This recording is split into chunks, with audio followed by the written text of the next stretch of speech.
बिस्मिल्लाहिर्रहमानिर्रहीम। अस्सलाम वालेकुम। उम्मीद करती हूँ आप सब खैर खैरियत से होंगे। मैं भी बिल्कुल ठीक ठाक हूँ। आज का टॉपिक है कि बच्चों को मारने और डांटे बगैर किस तरह से बात को मनवा सकते हैं।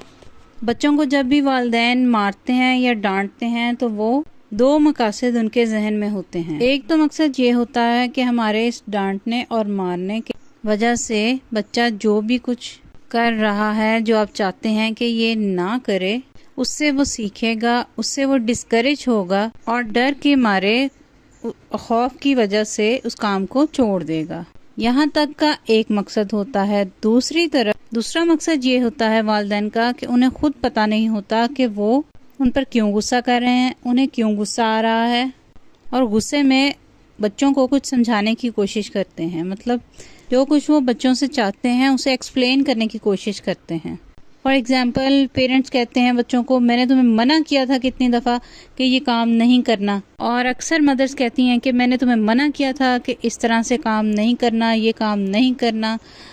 अब समझाने का मकसद क्या होता है, लेकिन तरीकाकार क्या है, गुफ्तगू का अंदाज क्या है कि जिसमें आपकी आवाज़ बहुत ज़्यादा लाउड है, आपकी जो बॉडी लैंग्वेज है वो बहुत ही जारहाना है, बहुत ख़तरनाक किस्म की आपकी बॉडी लैंग्वेज होती है कि आपका हाथ अभी उठा और अभी उठा।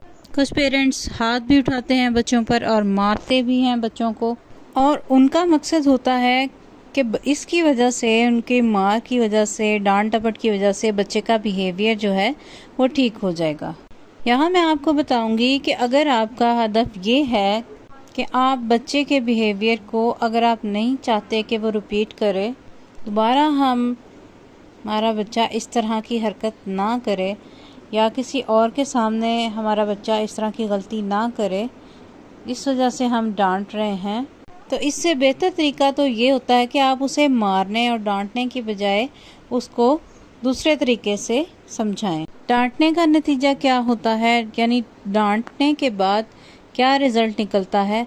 दुनिया में इंसान दो खौफ के साथ आता है, यानी इंसान दो खौफ के साथ पैदा होता है, एक ऊंचाई से गिरने का और एक ऊंची आवाज़ में आवाज़ सुनने का। आवाज़ यानी कि आप दूसरों पर ऊंचा चीखेंगे तो दूसरा जो है वो ऊंचाई से गिरने का खौफ जो है वो महसूस करेगा।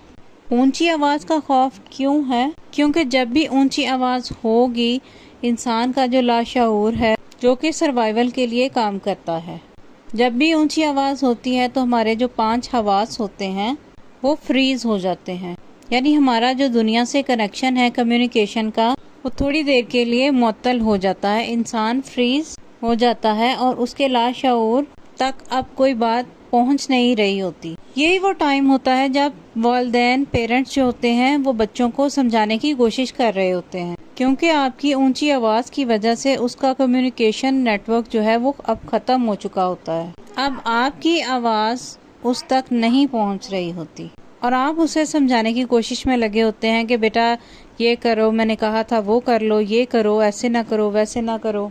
और जब वो दोबारा वैसी हरकत करता है तो आप फिर से दोबारा उसे कहते हैं कि मैंने पहले भी तुम्हें मना किया था, उस वक्त भी मैंने तुम्हें मना किया था। तो इस सिचुएशन में बच्चे तक आपकी आवाज़ पहुंच ही नहीं रही होती। होता क्या है, हमारी जो कम्युनिकेशन है उसके 3 हिस्से होते हैं।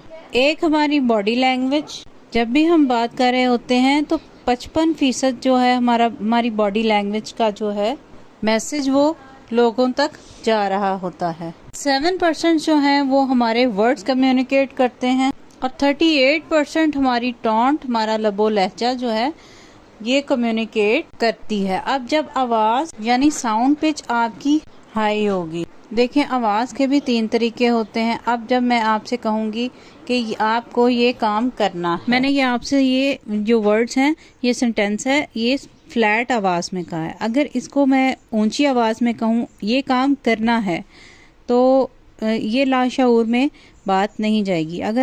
अगर मैं आहिस्ता आवाज़ से कहूँ कि आपको ये काम करना है, तो ये आहिस्ता आवाज़ जो है वो लाशऊर तक जाती है और बच्चे फिर बात सुनते हैं।